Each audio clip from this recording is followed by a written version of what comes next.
en disant comment est-ce que c'est possible?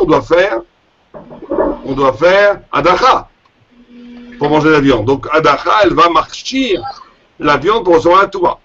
Et quand on a plusieurs réponses, une des réponses pour le tzli, il n'y a pas besoin d'Adacha, pour le grillade, ou bien, deuxième réponse, qu'on parle que il a fait avec des méperotes. Donc la première vue, méperotes sont cachés pour faire Adacha Rishona de Tosfot. Mais le Réma amène le Taz, le char et le Taz. Le Réma pense que il n'y a pas méperotes, ce n'est pas bon. Du jus d'orange ou du jus de pomme n'est pas caché pour Maïm Rishonim, que pour Maïm Acharonim. Ça, le Rama le dit dans Daf Zayin, dans Siman Zayin, et il le dit clairement dans les Tshuvot du Torah Tratat. Là-bas, il dit clairement que le Kouf Lamed Bet, qu'on ne peut pas faire avec mes pérotes. Le chat et le Taz sont makshés sur le Rama en disant il y a un Tosot Mefouach. Et nous avions posé la question la semaine dernière, je ne sais pas si vous vous souvenez, qu'à première vue, on ne comprend pas le Taz et le chat, dans la mesure où on peut très bien dire que la position du Rama, comme on l'a déjà prouvé dans le cours précédent, c'est qu'il est rochèche toutes les chitotes, et on avait vu que le clan qu'il y a deux grands clans. Pourquoi est-ce qu'on fait Adacha Rishona? Est-ce que c'est pour attendrir la viande, les raquels et tabassa, ou bien pour enlever le sang qui est alpanav? Donc si on est dans la logique d'enlever le sang alpanav, donc là bien entendu, mes pérotes peuvent faire tout à fait office, des jus de fruits peuvent faire office pour enlever le sang qui est alpanav. Par contre, si on dit que c'est pour attendrir la viande, là on va avoir un problème, c'est qu'il se pourrait que des jus de fruits, au lieu d'attendrir la viande, la durcissent. D'accord? Donc on a vu que c'est une telle évidence, que à première vue on ne comprend pas la couche du Rama et du Taz. Du chat et du Taz. D'accord, vous êtes avec moi? Parfait. Ben, est-ce que vous avez envisagé une réponse pour le chat et le Taz? Pour le chat et le Taz. Comment est-ce qu'il peut poser une telle question? Alors, il faut savoir, moi je trouve un développement qui va pouvoir peut-être nous aider à comprendre. Il y a une marloquette. Est-ce que, d'abord il y a une marloquette Bechlal, qui est halacha. Est-ce qu'on peut faire avec mes pérotes ou pas mes pérotes? Le prix Khadash coupe la part en deux, dit l'Echatrila non, Bidi Evet, on peut faire avec mes pérotes s'il n'y a pas d'eau. D'accord? Le Chavesda dit que c'est moutard. Le Minchas Yaakov dit que c'est assuré. Il y a toutes sortes de toutes les vues là-bas, il y a une grande marloquette. Est-ce qu'on peut le faire? Alors, je vous pose une question. Il y a une marloquette. Est-ce que si j'ai fait avec mes pérotes, est-ce que je dois refaire avec de l'eau? Ce qu'on a dit, les Khatrina Bidi Evet. Qu'est-ce qui s'appelle Bidi Evet? Est-ce que Bidi Evet, c'est quand on n'a pas d'eau? Donc on peut utiliser, dans un endroit où il n'y a pas d'eau, il n'y a que des grandes bouteilles de jus d'orange. Est-ce qu'on peut utiliser ces jus d'orange pour faire Adacha Rishona, ou Shri avant une demi-heure? Ou bien est-ce que Bidi Evet, ça veut dire que si tu as cuit la viande, tant que tu n'as pas cuit la viande, tu dois refaire la Adacha Rishona. Alors, il y a aussi une discussion là-dessus, une grande discussion là-dessus, où le Knesset Agdola dit qu'il faut refaire, le Knesset Agdola, Agaot Bet Yosef, Siv Katan Kouf même, dit qu'il faut refaire, le Darket Shuvah aussi dit qu'il faut refaire, mais le prix Khadash dit qu'il ne faut pas refaire, c'est pas la peine. D'accord? Mais alors, le prix Megadim, lui, il dit une chose intéressante. Il dit que ça ne sert à rien de refaire. Parce que si le métérote a durci la viande, alors on ne pourra pas l'adoucir avec l'eau. Donc le prix Megadim nous ouvre une voie très importante qui est la suivante. une voie très importante, que même d'après la vue, que la raison pour laquelle on doit faire Adara Rishona, c'est pour enlever le sang, le dam al panav, et qu'il n'y a pas besoin de adoucir la viande, comme attendrir la viande, les raquettes à Bassar, comme le pense le Ran et le Yeshomrim dans le Mordechai. Ils sont néanmoins d'accord que si vous le mettez dans du jus d'orange, ça va être garat fait. Ça va avoir pour conséquence que la viande va être durcie. Et même d'après le SMAC, d'après le Réa, ou les vues qui pensent que la raison de la Hadara Rishona, ce n'est pas pour attendrir la viande, c'est pour enlever le sang. Mais s'il y a ici une siba négative, une causalité négative qui va durcir la viande, alors là, on va rendre la viande impropre à la mélicha. Ça, c'est le grand kiddush du Pri Megadim. Excusez-moi, je n'ai pas bien compris. Ça veut dire que même d'après SMAC et toute la clique, oui, on peut durcir la viande. Exactement. C'est le kiddush du Pri Megadim. Regarde la Mishpezat Zahav, c'est Katan Yuzai. Là-bas, il fait un grand kiddush. Il dit que même d'après la vue, qu'il n'y a pas besoin d'adoucir la viande, attendez la viande, pas comme le rat, pas comme les Shomrim, le Mordechai, mais même d'après le Mordechai, qu'on avait vu que c'est pour, on faisait les chitotes, d'accord? Comme le Smag et tous ceux qui pensent que la raison de le Hadara Rishona, de laver la viande avant la Mélicha, c'est pour enlever le sang qui est au-dessus de la viande, qui a pour conséquence néfaste, ou de matrif la viande, parce que le sang rentre dedans, ou bien d'empêcher le sel de faire son boulot. Mais qui n'a pas besoin d'attendrir la viande. Toutes ces vues-là, c'est stama, dit le Pri Megadim. Mais si on met la viande dans du jus d'orange, le jus d'orange va avoir pour conséquence de durcir la viande au point que ça va devenir un problème. Même d'après le SMAC, comme vous les appelez, le SMAC, le Réa, le Mordechai. Donc c'est le grand ridouche du Pri Megadim. Maintenant, sur ce grand ridouche du Pri Megadim, se greffe une autre machloquette. Est-ce qu'après qu'on a fait le mauvais boulot, après qu'on ait mis la viande dans le jus de raisin, et qu'elle s'est durcie, est-ce qu'elle a une takana, bidiavad, avec une shria dans l'eau? Avec une shria dans l'eau. Parce qu'en fait, c'est déjà un ridouche sur la médecine, de dire que c'est métaché, que ça durcit, et que ça durcit encore et toujours, même avec... Bon, c'est un grand ridouche sur la médecine. Voilà. Donc c'est un ridouche. Le Yad Yehuda, il dit ça aidera pas, ça n'aidera à rien de faire la hadara après. Pourquoi? Parce qu'il dit, vous avez déjà durci la viande, et comme vous avez déjà durci la viande, c'est fini, on peut la faire. Cette viande, maintenant, désormais, elle est condamnée au tzli. On ne peut plus la cuire dans une casserole. Même Shria pour Yad Yehuda. Ouais. Donc on a un grand ridouche ici. Alors, attendez. Donc reprenons. C'est important. Juste on va commencer le Gimel aujourd'hui, juste comme un cours d'introduction. Mais avant, je voudrais qu'on finisse bien mes pérotes. Donc, avant tout, il y a ici 3 étages, on va dire. Il y a un premier étage. Est-ce que mes pérotes sont cachées à l'Echatrila pour faire une Hadara Rishona? Sur ce, on nous dit machloket entre le char et le tas d'un côté qui disent oui, et qui sont basés sur le Tosfot d'Inflamet Gimel dans Koulim, qu'on a lu, et d'un autre côté le Réma, qui convoque un Ran, et le Pri Chadash dit que le Ran et le Rashba pensent comme le Rama, qu'on ne peut pas faire avec les pérotes. D'accord? Le Yad Yehuda explique la machloket en disant c'était très simple. Ceux qui pensent que la raison pour laquelle on doit faire Hadara Rishona, c'est d'attendrir la viande, alors le mépérot ne sera pas bon, parce que le mépérot ne l'attendrit peut-être pas la viande, il a durci.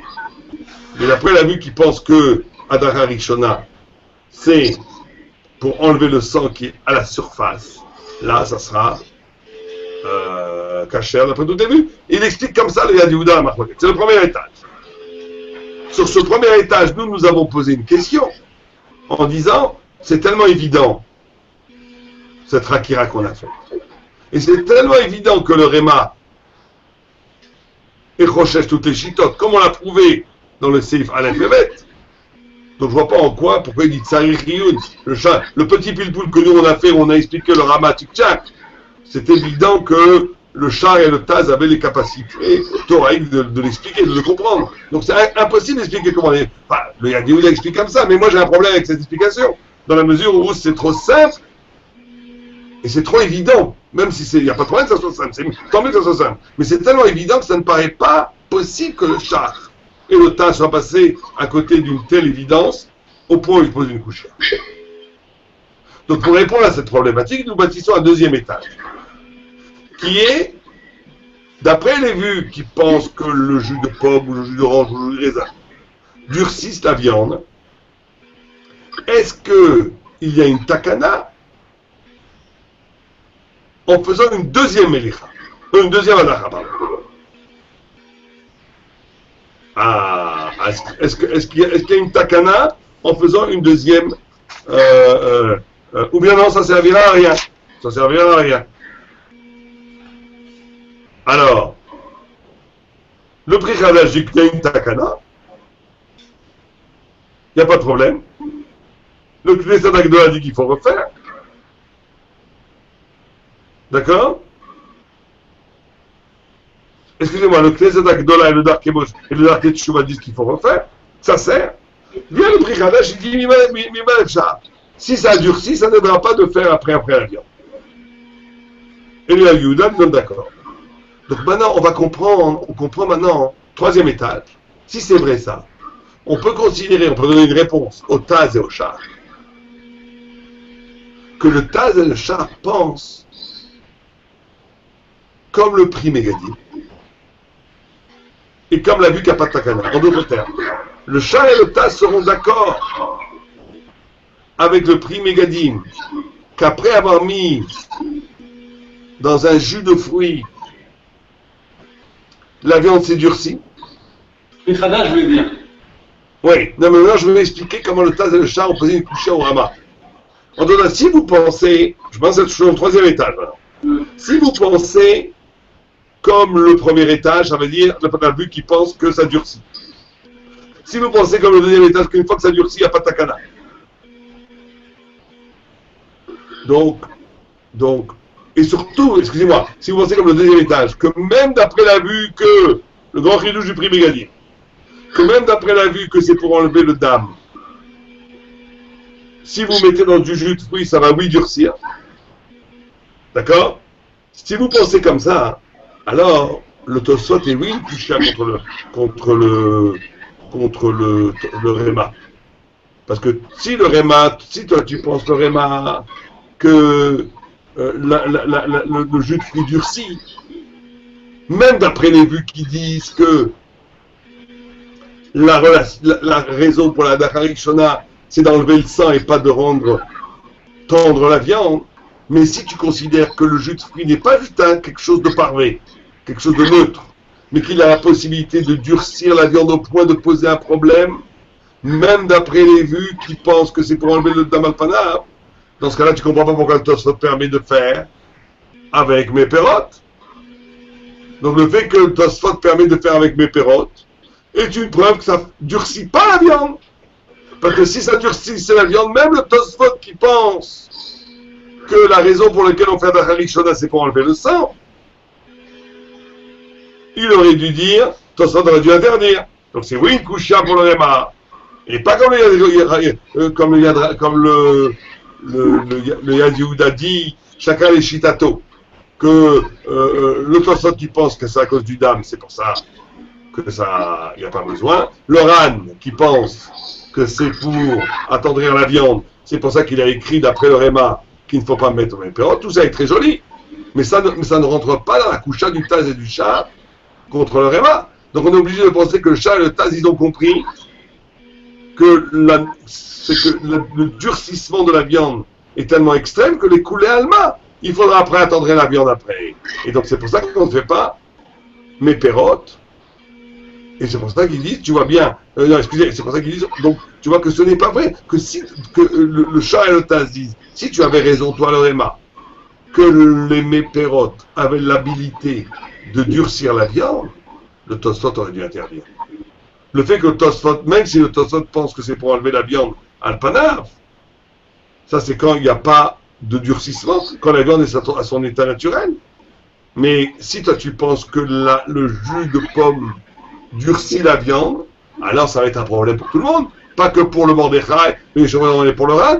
Et le fait que le Tosfot ne se pose pas ce problème, c'est une preuve absolue que les jus de fruits ne durcissent pas la viande. Et c'est ça la couchia du Taz et du Shas contre le Rama. C'est clair? Et donc dans ce cas-là, c'est une couchia également contre le Pri Hadash qui dit En Takana, parce que ça te fait durcir la viande. Non, le Pri Hadash, il le dit ça par absurde. Il dit, tu vois que c'est. Il dit, il n'y a pas besoin de le refaire après l'eau, parce que ou ça s'est durci, donc ça ne sert à rien de faire de l'eau après. Et donc il dit que Bidi Eved, on est sommaire, ça ne s'est pas durci. C'est que le Pri Hadash, il veut dire, ça ne sert à rien de faire de l'eau après. Parce que de deux choses l'une. Ou bien ça a durci, l'eau n'aidera pas. Ou ça n'a pas durci, on va après les vues que ça n'a pas durci. Et donc c'est moutard. Donc Bidi Eved, tu n'as rien besoin de faire. Et comme ça, le Pri Hadash, il est possède, que les Khatrila, on est crochèche que ça a durci. Et dans ce cas-là, n'aidera pas le tikkun avec l'eau.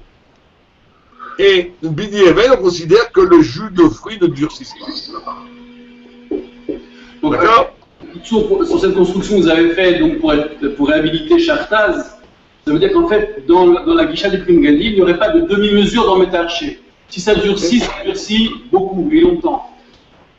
Exactement.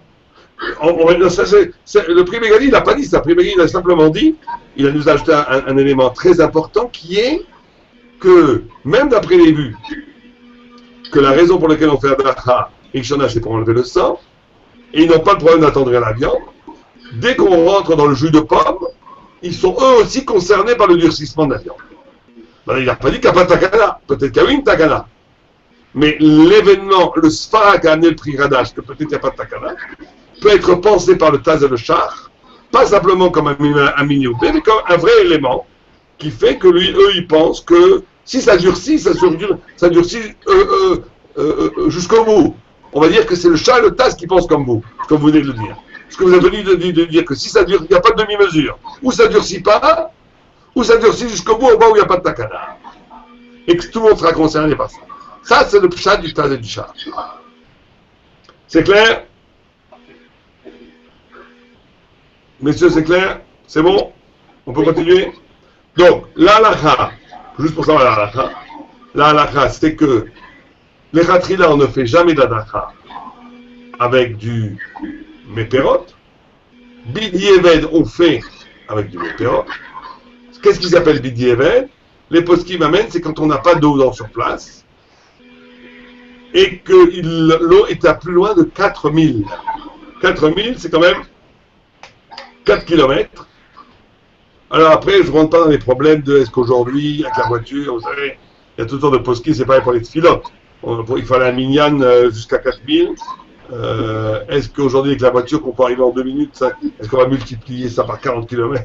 Bon, ça, c'est des marloquettes, chacun fait ça, à la raison, c'est poskim. Mais à l'époque, c'était le temps d'aller 1 heure. Si on perd, on va dire, la plupart des poskim nous comptabilisent ça en temps. Donc, c'est 4 fois 18 minutes, 72 minutes. Donc, si on doit perdre 72 minutes pour trouver de l'eau, on n'est pas tout. Mais on peut faire avec du jus de fruits, mais sinon, les Khatrila, on doit faire avec de l'eau et pas avec du jus de fruits. D'accord? Maintenant aussi, dernière importante, le Ktav Sofer nous enseigne quelque chose d'important, très important, que, vous savez qu'on va le faire dans 2 minutes, on va commencer la studio dans quelques minutes, qu'il y a une discussion, est-ce qu'il faut faire des deux côtés la Melicha ou que d'un côté? Vous avez vu ça, je pense. Est-ce que ça marche d'un côté ou des deux côtés? Maintenant, le Réma est posé que Bidi Eved, si on a fait que d'un côté, qu'il y a Halacha, BFC Meroubé, c'est bon. C'est bon. Vient le Ktav Sofer, il dit tout ça que c'est bon de BFC Meroubé, c'est que si on a fait une Adacha avec de l'eau. Mais si on a fait une Adacha avec des pérotes, et qu'après, on a fait une Melicha que d'un côté, même dans l'Efsed Meroubé, ça sera, il faudra jeter la viande. Le tartine. Alors je vous fais réfléchir un peu, quel rapport avec la choucroute?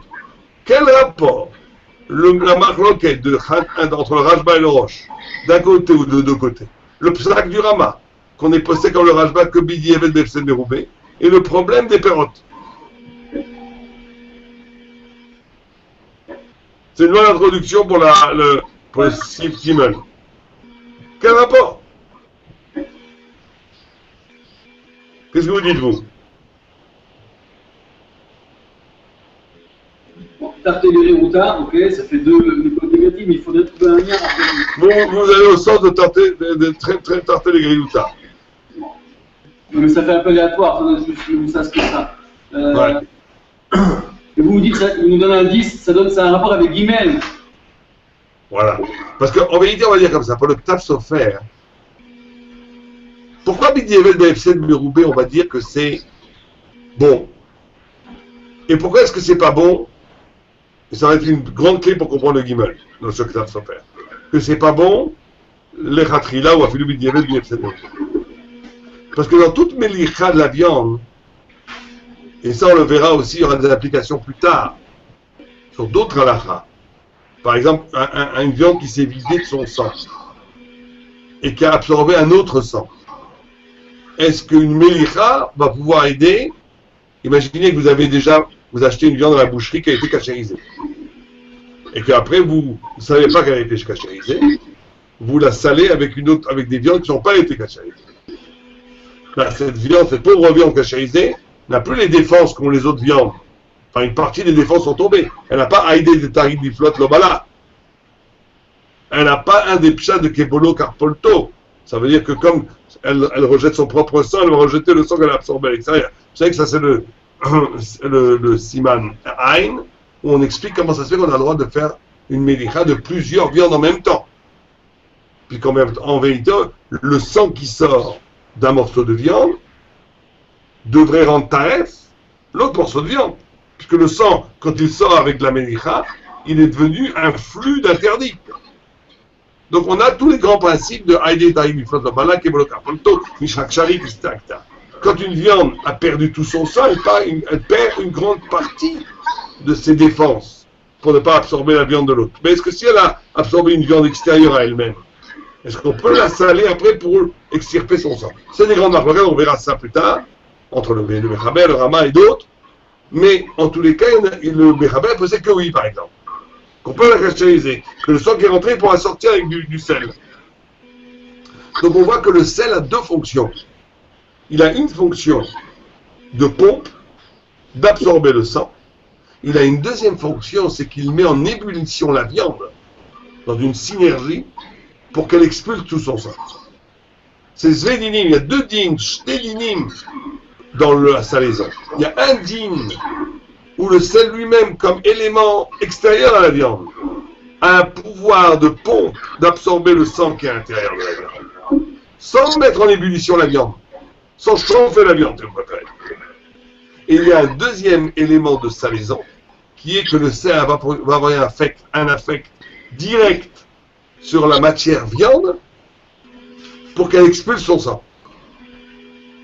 Donc quand on dit, d'après le Réma, que d'un côté, Bidi Eved, que si on n'a fait qu'un côté, c'est qu'il pense à ce moment-là que le sang n'a pas, le sang ne peut faire l'effet d'une pompe d'absorber tout que s'il est entièrement entouré de la, s'il entoure entièrement de la viande. S'il n'entoure pas entièrement la viande, il va absorber que d'un côté et pas de l'autre côté. Par contre, Bidi Eved Befsed Meroubé, il va pouvoir, un côté de la viande va pouvoir allumer la totalité de la viande, si vous préférez.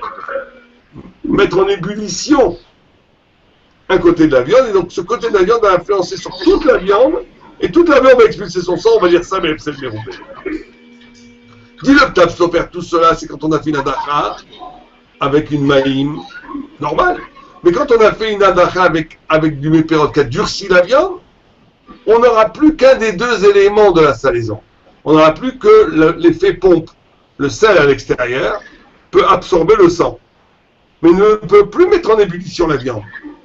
Donc, s'il ne fait que d'un côté, on a déjà appris que d'un côté, c'est pour ça qu'il faut aller FSN Meroubé, le sel ne peut pas absorber tout, il ne peut absorber que d'un côté. Et que toute la raison pour laquelle on dit que FSN Meroubé, la viande est cachère, c'est parce qu'on considère que le sel que d'un côté a aussi le pouvoir de mettre la viande en totalité en ébullition pour expulser son sang.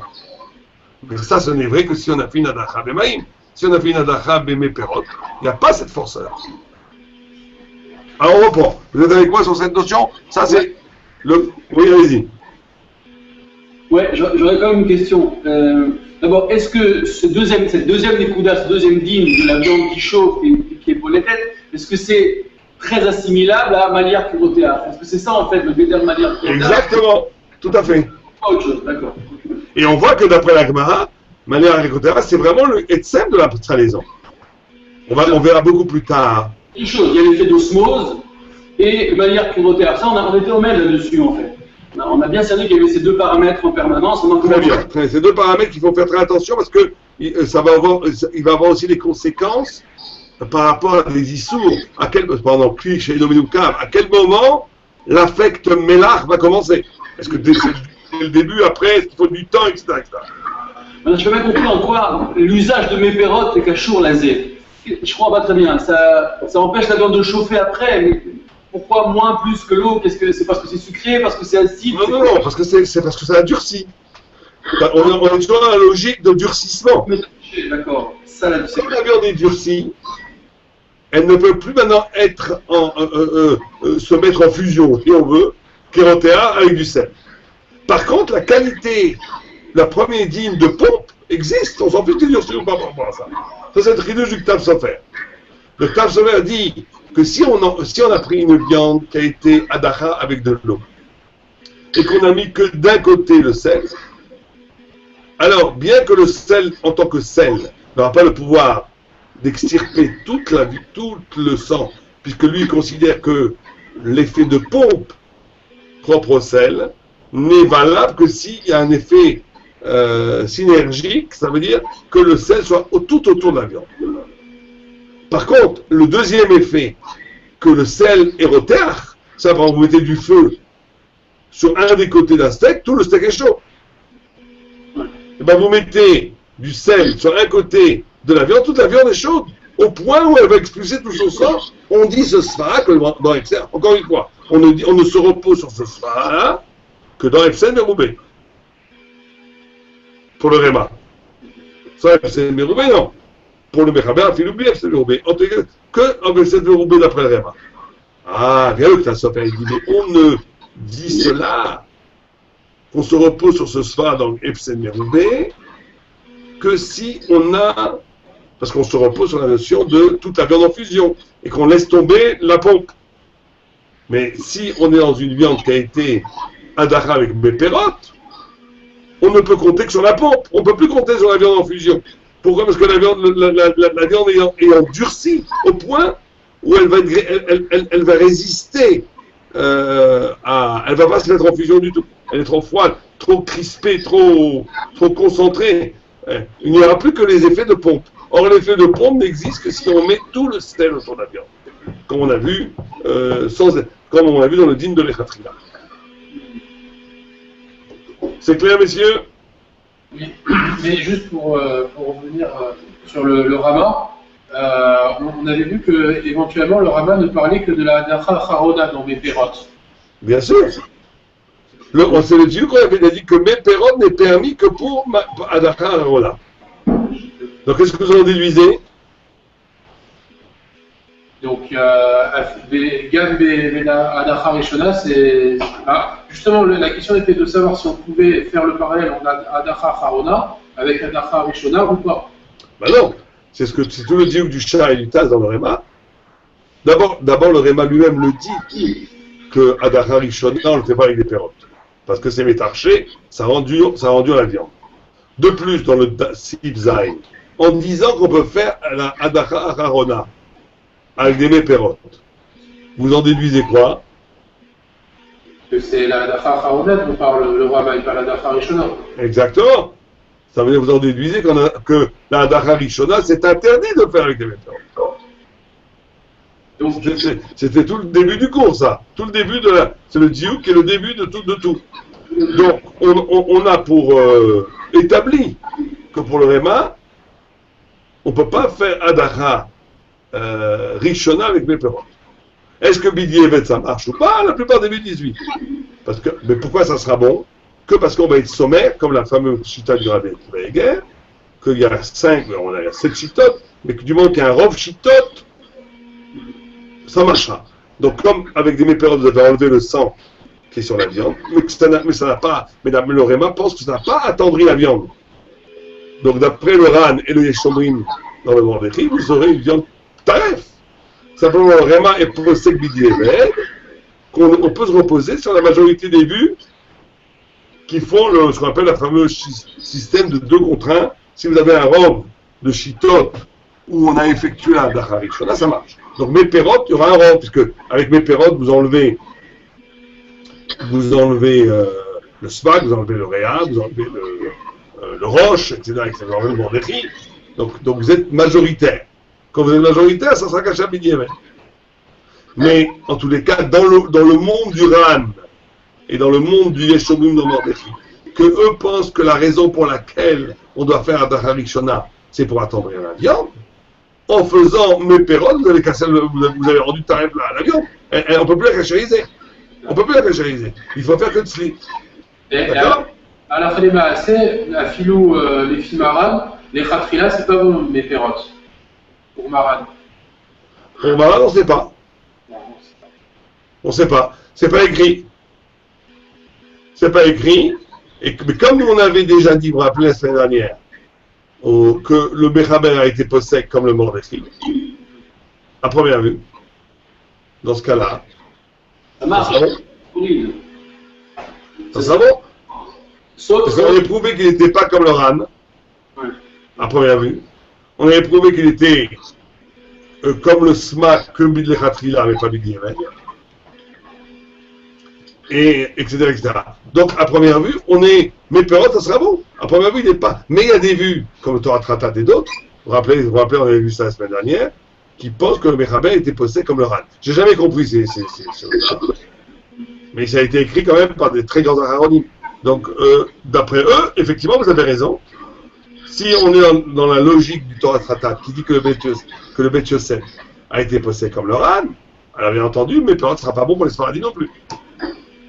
On est d'accord que le Chidouche de Pri Megadim, ça marche pas, ça n'atteint pas le Mordechai. L'Avir à l'Ichlour, c'est pas. Le Mépérot n'est pas basique, ça n'a rien à faire, ça n'empêche pas. Pourquoi? Vous pouvez très bien dire que le Chidouche de Pri Megadim est aussi pour le Mordechai. Que quand vous avez une viande normale, pourquoi est-ce qu'il faut la laver? Pour enlever l'Ichlour. Oui. D'accord? Que ce soit durci ou pas durci, ça n'a rien à voir avec le l'Ichlour, le l'Ichlour est complètement en surface. Oui, mais le Chidouche du Pri Megadim, ça veut dire que même si normalement toute la raison c'est l'Ichlour, ça c'est quand on est en face d'une viande normale, où le degré de tendresse d'une viande normale est susceptible de permettre une mélicha. Mais si vous rajoutez un élément destructeur, un élément, ce qu'on appelle un élément, c'est Gorat fait. C'est Gorat fait, c'est que vous avez maintenant provoqué un durcissement de la viande. Tout d'un coup, ici, le Mordechai sera d'accord avec le Ran. Excusez-moi, mais le Mordechai, la viande, elle ne rentre même pas dans le sujet. C'est-à-dire, tous ceux qui pensent qu'il y a interférence entre le sang et la viande, d'un BN, à la rigueur, il peut y avoir un Chidouche. Mais là, Mordechai, ça ne concerne que le sang. L'Okachou Bichal à la viande. Donc, qu'elle soit dure, même dure comme de la brique, le mal et le mourir, ça change rien. Ça, vous avez raison 100%, mais dans une configuration de normalité. C'est comme si je vous disais, le problème dans une classe d'école, c'est de tenir la discipline. D'accord? Tout d'un coup, un tigre rentre dans l'école, dans la classe. Quel va être le problème? La sécurité des enfants. On a changé de sujet tout d'un coup. Ah, vous me dites, mais vous m'avez dit il y a 2 minutes que le problème de l'école, c'est d'arriver à la discipline. Vous n'avez jamais parlé de sécurité. Vous avez raison, il n'y avait pas de tigre. Avant que j'ai parlé de ça. Le Mordechai, pareil. Quand on a une viande normale, qui n'est pas passée par le jus de fruits, le seul problème qu'on a, c'est l'Ichlour. et la viande est assez tendre, largement assez tendre, pour expulser tout le sang. Mais quand vous avez fait entrer un tigre dans la viande, en la mettant dans de l'eau, dans du jus de raisin, et vous avez durci la viande, maintenant elle n'est plus, même le Mordechai sera d'accord avec le Ran qu'il faut maintenant passer au stage d'attendrir la viande. C'est un chidouche. Il n'y a aucune, vous avez raison, il n'y a pas de, c'est pas mouchar du tout de le chidouche du premier Gadif. Alors c'est que tout le monde se retrouve dans une pédale, c'est ça en fait. Une pédale indépendamment de leur pédale initiale et la pédale de durcissement de la viande qui n'a rien à voir avec leur sujet. Exactement. C'est le grand chidouche du premier Gadif. Et donc, notre chidouche à nous, c'est de dire que le char et le tasse sont pas d'accord avec ça dans les maasés, la halakha les maasés. Mais ils sont d'accord que si ça durcissait, ça devrait être comme dit le premier Gadif. Donc ils attaquent le vraiment en disant, ton histoire de durcissement, il ne peut pas être valable. Parce que si c'était vrai ton histoire de durcissement, en suivant le raisonnement du premier Gadif, on arriverait que même d'après le Tosfot, mes pérotes ne seraient pas bons. Puisque maintenant, même d'après le Tosfot, il faudrait le réparer. Donc, il y a un tigre dans la viande. Donc, tu vois que Tosfot dit qu'il n'y a aucun tigre. Tosfot dit qu'on peut faire avec mes pérotes, qu'il n'y a aucun problème. Donc, tu vois que le jus de pomme ne durcit aucunement la viande. C'est ça la boucha du char et du tasse qu'on travaille. Et ça devient une boucha très forte. Parce qu'effectivement, qui vous a dit, en total, ça va dépendre d'une Hakira. Ceux qui ne sont pas d'accord avec le durcissement de la viande.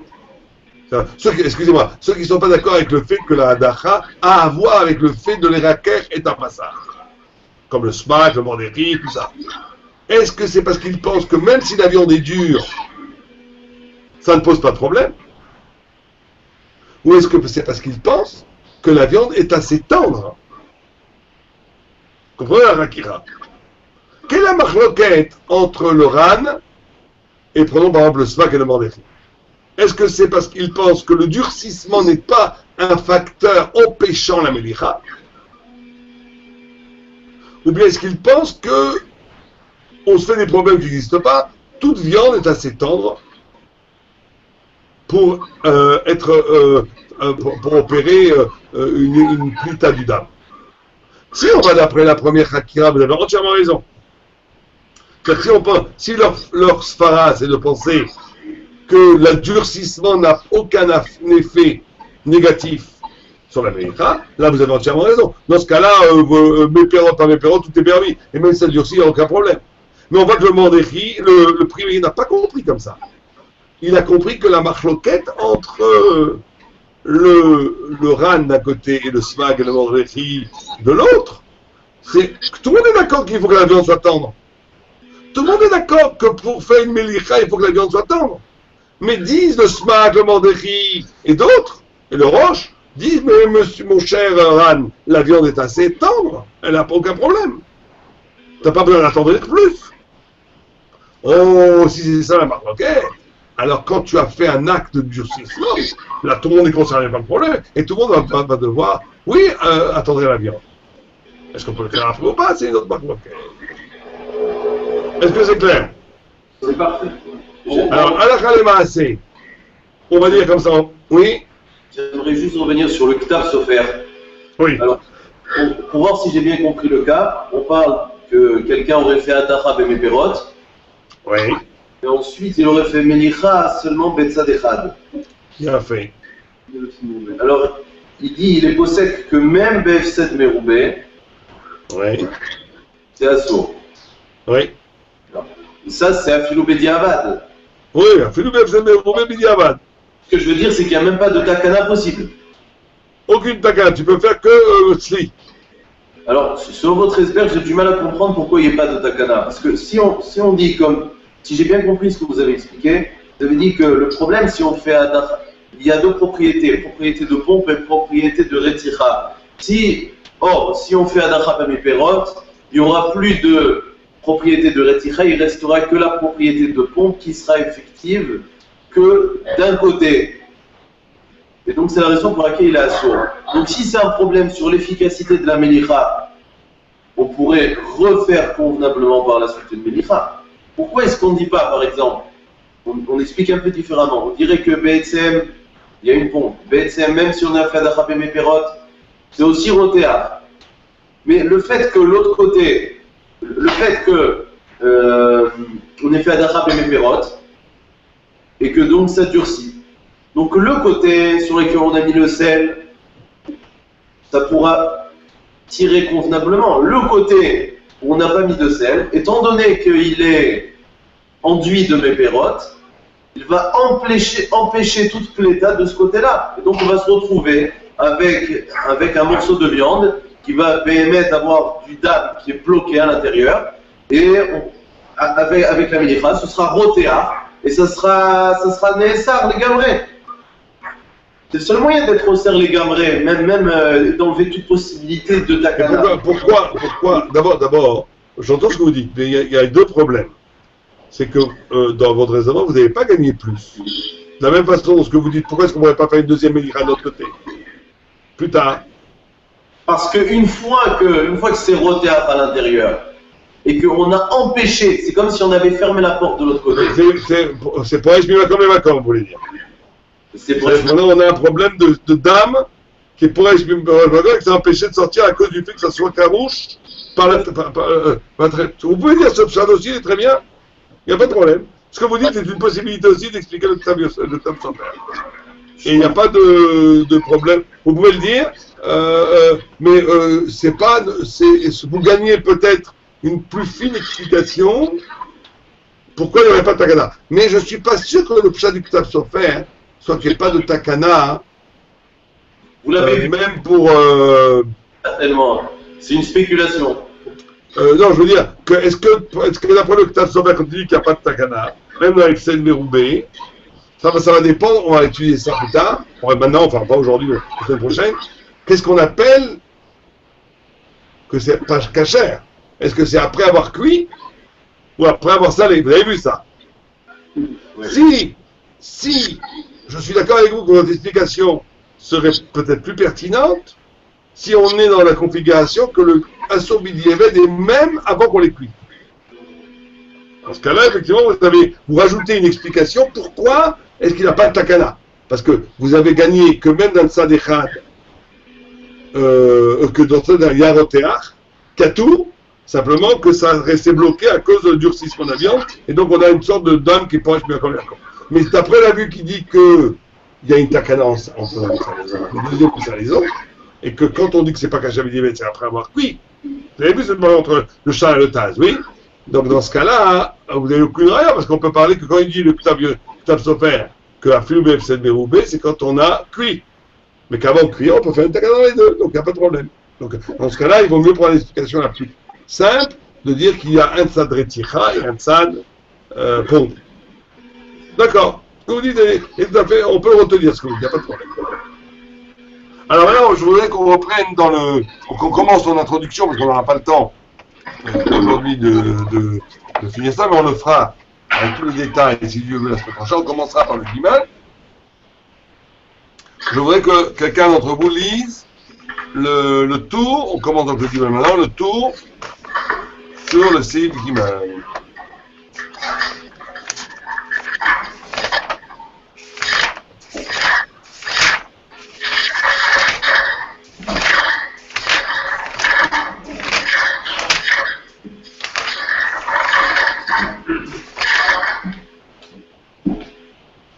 Allez-y.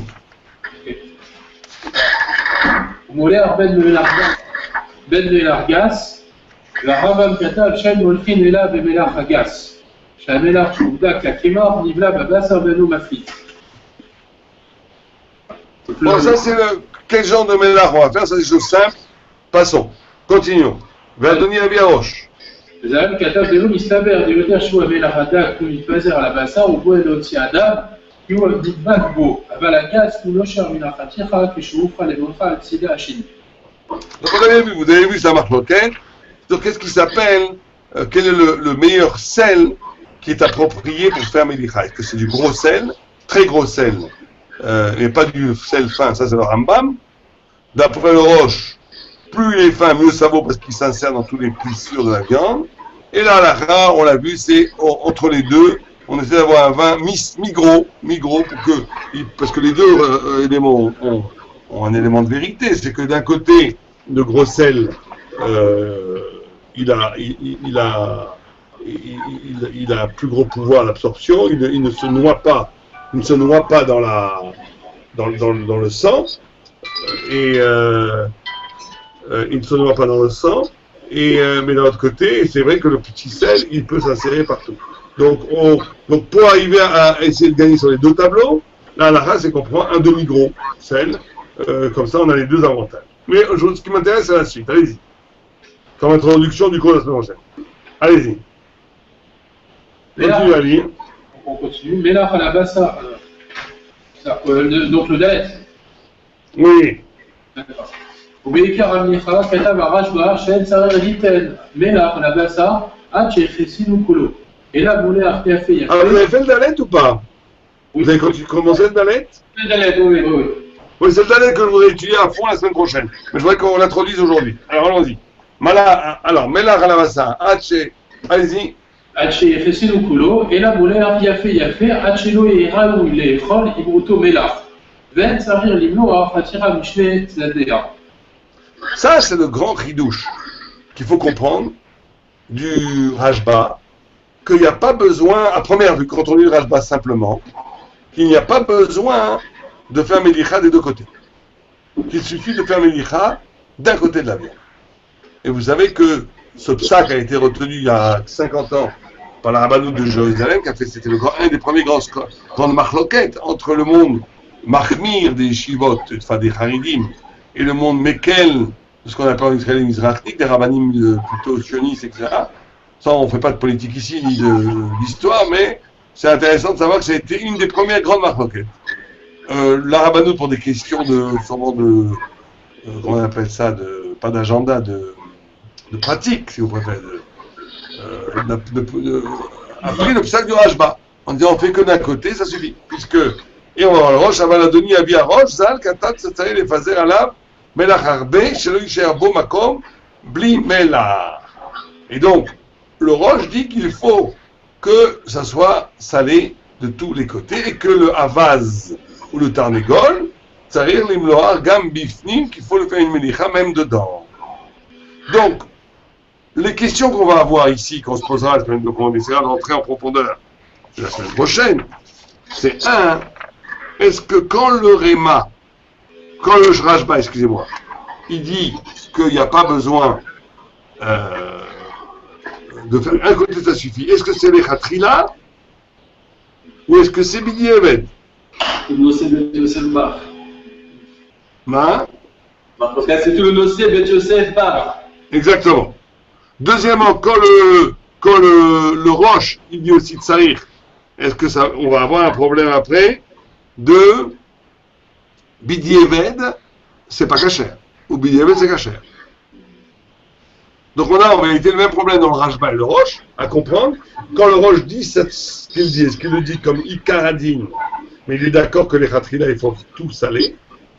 Et quand le roche dit ce qu'il dit, il le dit comme Ikaradin, mais il est d'accord que Bidi Eved, ça sera cachère. Donc à première vue, il y aurait une marque très, très petite dans cette configuration, où en vérité, c'est juste où est-ce qu'on met plus de... Est-ce que c'est plus important d'être marmire, ou est-ce qu'un peu moins important de... Mais tout le monde est d'accord que les Khatrila, il faut saler, que Bidi Eved, c'est cachère. Ou bien non.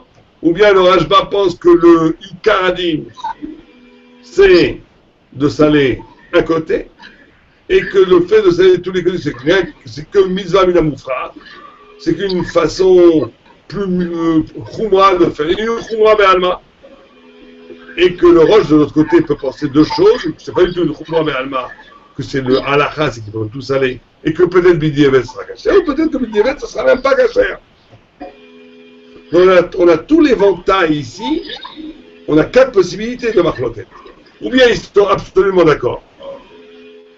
Simplement, l'un a parlé du Lechatrila, c'est le roche, et le Rashba a parlé du Bidi Eved. Ou bien, en vérité, ils sont d'accord dans les faits halachiques que les Lechatrila, il faut saler, et Bidi Eved, c'est caché. Simplement, il y aura une différence de sévérité dans les... Pour le Rashba, le Lechatrila, ça serait juste un Lechatrila, bien entendu, mais comme il a parlé du Bidi Eved, c'est plutôt... c'est pas une très grave faute, alors que pour le roche, c'est limite, ça serait une grave faute. Et Et troisième possibilité, non, que pour le Rajba, il n'y a pas de mitzvah les khatrila de saler de partout. Même les khatrila, on peut saler que d'un côté. Simplement, c'est mitzvah minamufra. Et que le Roche pensait que c'est Ikaradine qu'il faut saler partout, mais que Bidi Eben, BFC, Beroubé, ça sera caché.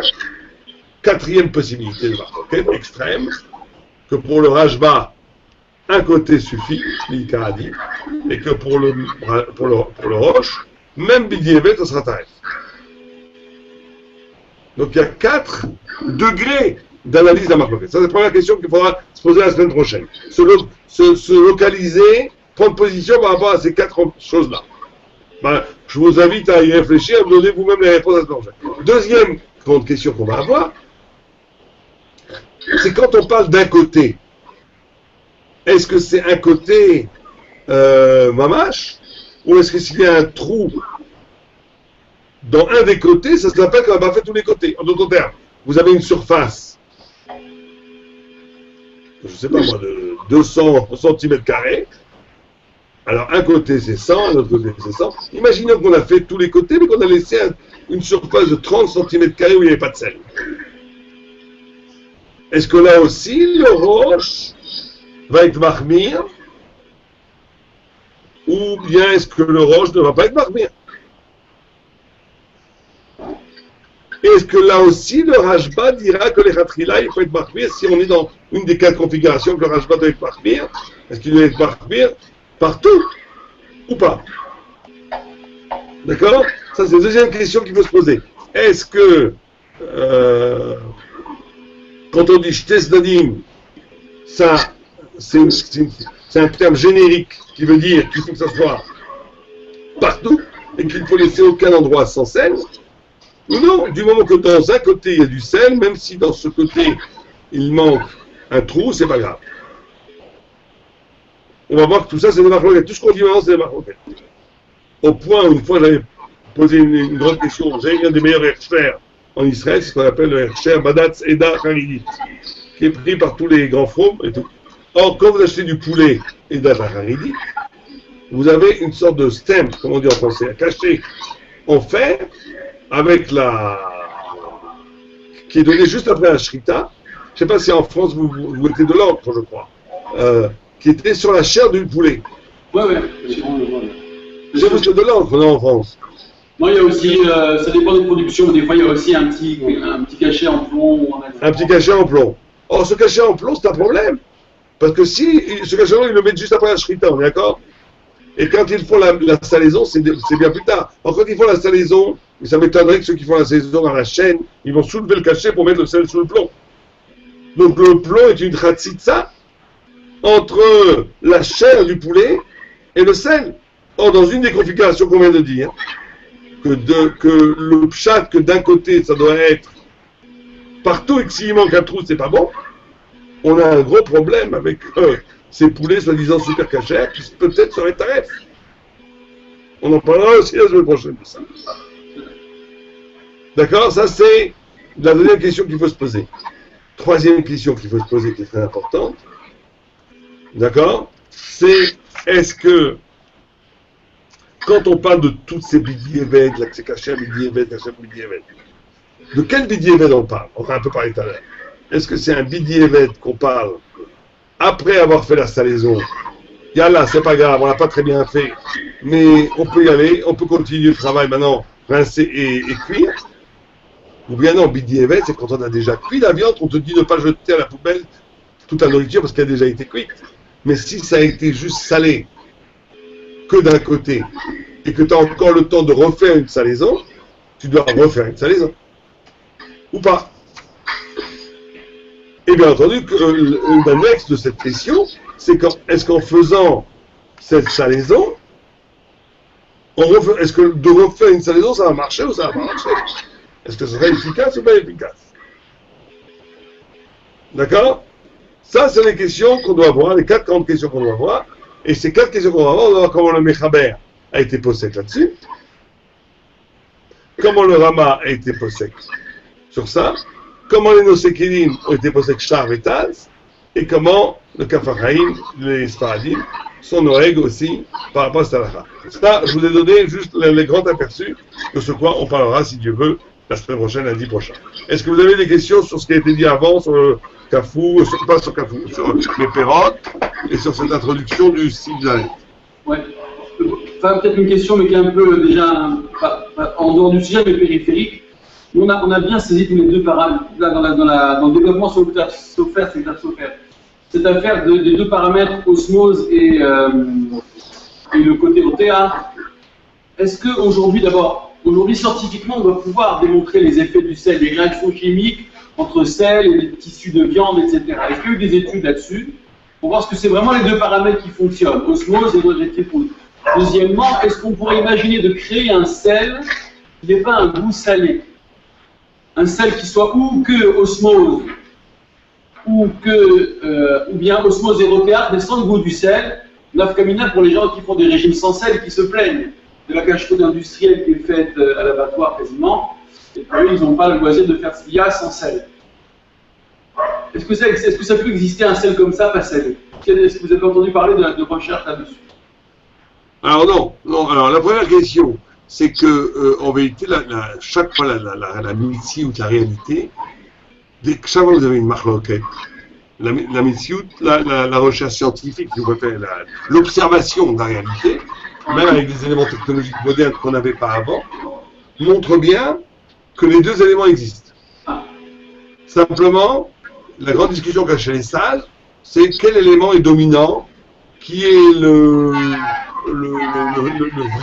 vrai élément et que l'autre n'est que concomitant, pas véritablement important. Donc c'est jamais une discussion est-ce que ça existe ou n'existe pas. La discussion est-ce que dans ce qui existe, qu'est-ce qui a le privilège d'être indigne, d'être ce que la Torah a pointé quand elle a dit quelque chose. Est-ce que c'est un klal toujours. C'est pas les deux? Ça pourrait être les deux aussi. Il y en a qui est certain qui disent c'est les deux. Nous, on dit c'est les deux, bien là.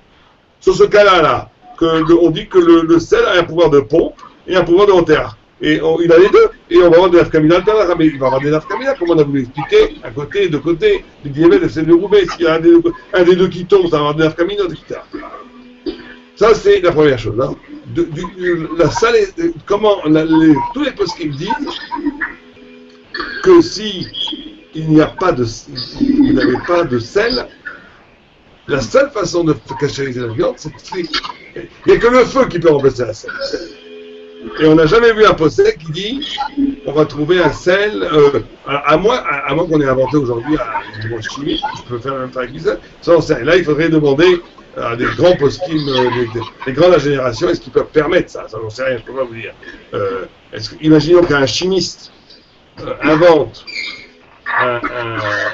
une sorte de minéral qui a les propriétés du sel sans en avoir le goût, ni les problèmes de haute tension que produit le sel. Est-ce qu'on aurait le droit de salir avec ça? Ça, il faudra demander à des gens tels que Rav Esther, à la Vachalom, ou aujourd'hui ce qu'on va faire à Ménachi. Enfin, ce genre de questions, c'est des questions qui ne peuvent être adressées qu'aux grandes générations, dans la mesure où c'est un psaque qui demande plus que la connaissance. Il demande une responsabilité historique, il dit voilà, à partir de maintenant, on peut faire Bélicha avec un minéral X qui a été découvert par la chimie et qui va avoir les mêmes propriétés que le sel. Ça, aucun rabbin, même aucun possèque n'a le droit de donner si c'est sans l'aval des Gdolim. Mais ceci dit, le feu fait. La Gemara dit que s'il n'y a pas de sel, aussi le charada, il faut faire. On l'étudiera, c'est un des derniers siman, on le fait avec jusqu'à Chetzi Siya. Ce que j'ai jamais vraiment compris ce que ça veut dire, c'est qu'on prend le steak, on le cuit à moitié, on le fait griller à moitié, et à ce moment-là, on considère que la viande est cachérisée de son sang. Et donc on peut la cuire après. Quelqu'un qui, par exemple, vous appelle 20 minutes avant Shabbat, avant Shkia, il vous dit ma femme a oublié de cuire la viande, qu'est-ce que je fais? Elle n'est pas cachérisée. Qu'est-ce que je fais? Vous pouvez lui dire, écoutez, faites un grand feu. Vous avez un grand feu allumé déjà, oui. Prenez votre viande, mettez-la dans le feu un quart d'heure, que tout le sang s'écoule, et après vous le plongez la viande avec une pomme de terre crue pour qu'il n'y ait pas de problème pour Shabbat, et vous le mettez dans le truc, ça cuira pendant Shabbat, elle finira de cuire pendant Shabbat, il n'y a pas de problème. Mais dans ce cas-là, il n'aura pas le temps de faire Melicha, Adacha et tout ça. Bon, imaginons que vous avez un petit steak qui un petit steak de 200 grammes, vous pouvez le cachériser en 3 minutes, 4 minutes, dans une grande flamme. Donc c'est le feu pourra faire cette élément. Bien, alors le programme, on arrête là pour aujourd'hui. Donc on a pris un tout petit peu de retard. Je ne repars plus en France avant 3 mois, donc on sera tranquille. Moi, je vous conseille que la semaine prochaine, on fait Dalet à fond. Et vous pouvez commencer aussi à faire le Hé. Vous avez déjà fait le... Si j'ai bien compris, vous avez déjà étudié assez bien Dalet, oui, c'est ça? On va reprendre bien avec ce que vous avez donné, on va le retravailler et puis on avance sur le Hé. Très bien. Voilà, faites si vous avez même le Hé et le Vav, pour qu'on avance un peu. Parce que les Vav sont faciles. Parce que c'est pas la peine on fera un petit chiot rapide sur le Hé et sur le Vav. Comme ça, on reprendra la semaine d'après sur Zayn. On a qu'à dire qu'on va jusqu'à fin Vav pour la semaine prochaine. 60% du cours sera sur Dalet, 70%, et on prendra quand même quelques minutes sur Hé et Vav. Ok, c'est bon, très bien. C'est bon pour vous? C'est parfait. Ça avance bien, les rabototes fonctionnent. Vous avez envoyé l'examen ou pas? Qui c'est qui a fait l'examen? Ça se termine et on vous l'envoie dans la journée. Super, je suis pressé pour votre examen. Et moi, je vous prépare l'examen pendant 2 semaines. Ok, super, très bien. Hein? Comme tout se passe bien avec Aix-en-Provence? Oh, Rachel, très bien, très bien. La vie est belle, il fait beau chez vous? Il fait très beau, oui. Si on était à Paris hier soir, il pleuvait des cordes. Bon, ça. Comme tout, alors, Hatzlacha et ravi de vous revoir si Dieu veut la semaine prochaine. N'hésitez pas à envoyer des questions si vous voulez aussi sur Belge. Il me les donnera à Raphaël, il n'y a pas de problème. Parfait, merci beaucoup. Merci beaucoup. Comme tout, merci à vous.